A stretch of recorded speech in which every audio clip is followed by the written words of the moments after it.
Hello friends, welcome back to law in Telugu video series. ఈరోజు వీడియోలో మనం section 158 of BSA Bharatiya Sakshya Adhiniyam గురించి తెలుసుకోబోతున్నాం. సో ఈ సెక్షన్ దేని గురించి మాట్లాడుతుందంటే ఇంపీచింగ్ క్రెడిట్ ఆఫ్ విట్నెస్, ఒక సాక్షి యొక్క విశ్వసనీయతను దెబ్బతీయడం గురించి మాట్లాడుతుంది అనమాట. So the credit of a witness may be impeached in the following ways: by adverse party or with the consent of the court by the party who calls him. So ఎవరు ఆ విశ్వసనీయతని దెబ్బతీయవచ్చు అంటే adverse party, so other party ఎవరైతే ఉన్నారో వాళ్ళైనా, లేదంటే ఆ విట్నెస్ని ఎవరైతే call for చేస్తున్నారో, ఎవరైతే పిలుస్తున్నారో ఆ పార్టీ కానీ. అయితే ఎవరైతే ఆ విట్నెస్ని పిలుస్తున్నారో ఆ పార్టీ అతని విశ్వసనీయతని దెబ్బతీయాలంటే with the consent of the court మాత్రమే చేయగలదనమాట. అడ్వర్స్ పార్టీకి కన్సెంట్ ఆఫ్ ది కోర్ట్ అవసరం లేదు. రైట్. సో ఏ పద్ధతుల్లో మనం అతని విశ్వసనీయతని దెబ్బతీయచ్చు అంటే 3 వేస్ ఇచ్చాడనమాట. నెంబర్ 1 చూడండి: by the evidence of person who testify that they believe him to be unworthy of credit from their knowledge of the witness. So విట్నెస్ని మేము చూస్తూ ఉన్నాం, అతని గురించి మాకు అవగాహన ఉంది, సో దానిని బట్టి మేము చెప్తున్నాం అనమాట. ఏమని? ఈ వ్యక్తి అంత నమ్మదగిన వ్యక్తి కాదు అని చెప్పేసి అని సాక్ష్యం ఇవ్వగలిగే వ్యక్తులు ఎవరైతే ఉన్నారో వారి యొక్క ఎవిడెన్స్ని ప్రవేశపెట్టడం ద్వారా అతని విశ్వసనీయతను దెబ్బతీయవచ్చు అనమాట. Right. Next, by proof that the witness has been bribed or has accepted offer of a bribe or has received any other corrupt inducement to give his evidence. So ఒకవేళ అతను కానీ ఎవరి నుంచైనా లంచాన్ని తీసుకొని ఇంకేదైనా other type of corrupt inducement తీసుకొని సాక్ష్యం ఇవ్వడానికి ఒప్పుకున్నట్లయితే ఆ ప్రూఫ్ను మనం సబ్మిట్ చేయడం ద్వారా అతని విశ్వసనీయతను దెబ్బతీయవచ్చు అనమాట.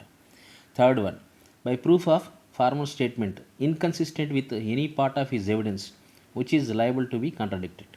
సో ప్రజెంట్ అతను సాక్ష్యం ఏదైతే ఇస్తున్నాడో దానికి విరుద్ధమైనటువంటి స్టేట్మెంట్ పూర్వం ఇచ్చి ఉండొచ్చు అనమాట. సో ఆ ఫార్మల్ స్టేట్మెంట్ దానికి విరుద్ధంగా ఉండొచ్చు.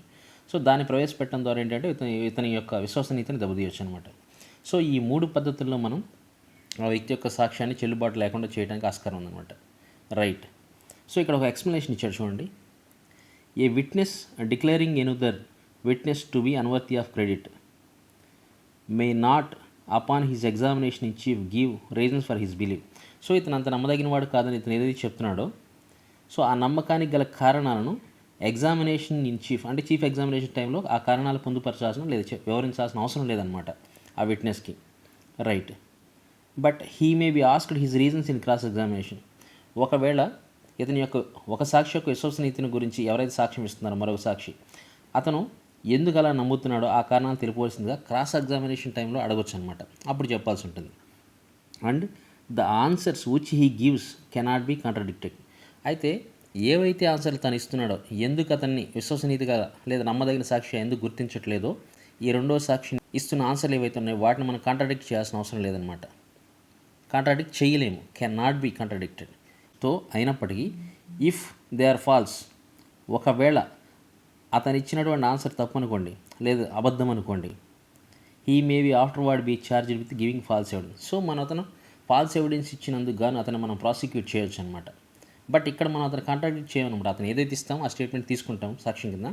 బట్ ఒకవేళ అతను ఇచ్చిన సాక్ష్యం అబద్ధమైనట్లయితే తర్వాత అతను మనం ఫాల్స్ ఎవిడెన్స్ ఇచ్చినందుకు, తప్పుడు సాక్ష్యం ఇచ్చినందుకు అతను ప్రాసిక్యూట్ చేస్తాం అన్నమాట, విచారిస్తాం. సో అది సపోజ్ ఒక ఎగ్జాంపుల్ చెప్తాను చూడండి. ఏ అనే ఒక వ్యక్తి బీకి అగెనిస్ట్గా ఒక దావా ఫైల్ చేస్తాను. ఎందుకు? ఏ డెలివరీ చేసిన గూడ్స్కి సంబంధించి ఆ పేమెంట్, ఆ ప్రైస్ చెల్లించమని చెప్పి బీ మీద సూ చేస్తున్నాడు అనమాట బీని. ఇక్కడ సి అనే ఒక వ్యక్తిని మనం సాక్షిగా పిలిచాము. సి ఏం చెప్తున్నాడంటే ఏ అనే వ్యక్తి తరపున గూడ్స్ అనేవి బీకి డెలివరీ చేయబడి అని చెప్తున్నాను అనమాట. ఓకే. అయితే ఇక్కడ ఛాలెంజ్ ఏంటంటే ఈ సి అనే వ్యక్తి ఎవరైతే ఇప్పుడు ప్రజెంట్ సాక్ష్యం ఇస్తున్నారో అదే వ్యక్తి గతంలో గూడ్స్ డెలివరీ చేయబడలేదు అని చెప్పేసి చెప్పుకున్నాడు అనమాట, స్టేట్మెంట్ ఇచ్చినాడు. సో ఈ స్టేట్మెంటు ప్రజెంట్ అతను ఇస్తున్న సాక్ష్యానికి కాంట్రాడిక్ట్ చేస్తుంది కాబట్టి ఏంటంటే అది అంత నమ్మదగ్గ సాక్ష్యంగా పరిగణించమన్నమాట. సో అతను నమ్మదగ్గ సాక్షి కింద పరిగణించమన్నమాట. రైట్. లేదంటే ఒక మర్డర్ కేసు తీసుకుందాం. ఏ అనే ఒక వ్యక్తి బి అనే ఒక వ్యక్తిని మర్డర్ చేసినట్టు ఆరోపించబడింది. ఇక్కడ సి అనే ఒక వ్యక్తిని సాక్షి కింద ప్రవేశపెట్టారు. సి ఏం చెప్తున్నా అంటే బి అనే ఒక వ్యక్తి చనిపోయే ముందు అతని డైయింగ్ డిక్లరేషన్ భాగంగా ఏ ఒక పేరు చెప్పాడు, సో అతనే నన్ను మర్డర్ చేసిందని చెప్పేసి. బట్ ఇదే వ్యక్తి ఏంటంటే ఆ డైయింగ్ డిక్లరేషన్ అంటే అతను స్టేట్మెంట్ ఇస్తూ ఉన్నప్పుడు చనిపోయేటప్పుడు ఏ యొక్క పేరు చెప్పలేదు అని చెప్పి గతంలో ఇతనే చెప్పడం జరిగింది. సో ఇలాగా అంటే ముందు ఇచ్చిన స్టేట్మెంట్కి ఇప్పుడు ఇస్తున్న సాక్ష్యానికి ఏంటంటే పొంతన లేకుండా ఉంది కాబట్టి ఏంటంటే అతని యొక్క సాక్ష్యాన్ని మనం నమ్మం అనమాట. అతన్ని నమ్మదగ్గ సాక్షిగా మనం పరిగణించాం అనమాట. ఈ విధంగా ఒక విట్నెస్ యొక్క విశ్వసనీయతను మనం ఇంపీచ్ చేయొచ్చు అనమాట. రైట్. మీకేమైనా డౌట్ ఉంటే కామెంట్ చేయండి, నేను ఎక్స్ప్లెయిన్ చేస్తాను.